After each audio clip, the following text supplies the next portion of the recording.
ಪಹಲ್ಗಾಂವ್ ನರಮೇಧ ಪ್ರವಾಸೋದ್ಯಮಕ್ಕೆ ಪೆಟ್ಟು ಬಿದ್ದಿರುವಂಥದ್ದಂತೂ ಪಕ್ಕ. ಕಾಶ್ಮೀರ ಪ್ರವಾಸಕ್ಕೆ ತೆರಳೋದಕ್ಕೆ ಪ್ರವಾಸಿಗರೀಗ ಹಿಂದೇಟು ಹಾಕ್ತಾ ಇದ್ದಾರೆ.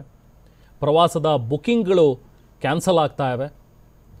ಮಾಜಿ ಸಚಿವ ಸಾರಾ ಮಹೇಶ್ ಅವರು ಕೂಡ ಕಾಶ್ಮೀರ ಪ್ರವಾಸಕ್ಕೆ ಹೋಗಬೇಕಿತ್ತು, ಆದರೆ ಅವ್ರು ಕ್ಯಾನ್ಸಲ್ ಮಾಡಿದ್ದಾರೆ. ಈಗ ಪ್ರವಾಸ ರದ್ದಾಗಿದೆ. 4 ದಿನ ಕುಟುಂಬದ ಜೊತೆಗೆ ಪ್ರವಾಸಕ್ಕೆ ಹೋಗೋಣ ಅಂಥೇಳಿ ಪ್ಲ್ಯಾನ್ ಮಾಡಿದರು.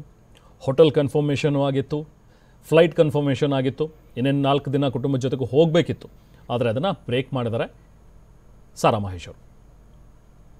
ಲಾಸ್ಟ್ ವೀಕು ನನ್ನ ಮಗ ಸೊಸೆ ಹೋಗಿ ಬಂದಿದ್ದಾರೆ. ದೇವ್ರ ದಯೆಯಿಂದ ಏನಾಗಿಲ್ಲ. ಈಗ 25ನೇ ತಾರೀಕು ನಾವು ಶ್ರೀನಗರ ಕ್ಯಾಂಪ್ ಮಾಡಿ ಈಗ ಆಗಿರ್ತಕ್ಕಂಥ ಘಟನೆ ಆಗಿರ್ತಕ್ಕಂಥ ಸ್ಥಳಗಳು ಸೇರಿದಾಗೆ 4 ದಿವಸ ಮಾಡಿದ್ವಿ. ನಮ್ಮ ಮನೆಯವ್ರು ಭಾಳ ವರ್ಷಗಳನ್ನು ಕೇಳ್ತಿದ್ರು, ಕರ್ಕೊ ಹೋಗೋಣ ಅಂತ ಮಾಡಿದ್ವಿ. ಈ ರೀತಿ ಆಯಿತು. ಹಾಗಾಗಿ ಭಯ ಆಗುತ್ತೆ. ಸರ್ಕಾರಗಳು ಕೂಡ ಬರಬಾರ್ದು ಅಂತ ಹೇಳಿದ್ದಾರೆ. ಮನೇಲೂ ಕೂಡ ಒಪ್ಪಿಲ್ಲ. ನಾನು ಕೂಡ ಈಗ ನಾವು ಮನುಷ್ಯರಲ್ವಾ, ಹೇಳೋದು ಭಾಳ ಈಸಿ. ಹಾಗಾಗಿ ಈ ಘಟನೆ ಆದ ತಕ್ಷಣ ಮೊನ್ನೆನೇ ಅವ್ರ ಜೊತೆ ಚರ್ಚೆ ಮಾಡಿ ಕ್ಯಾನ್ಸಲ್ ಮಾಡಿದ್ವಿ. ಭಾಳ ನೋವಾಗುತ್ತೆ.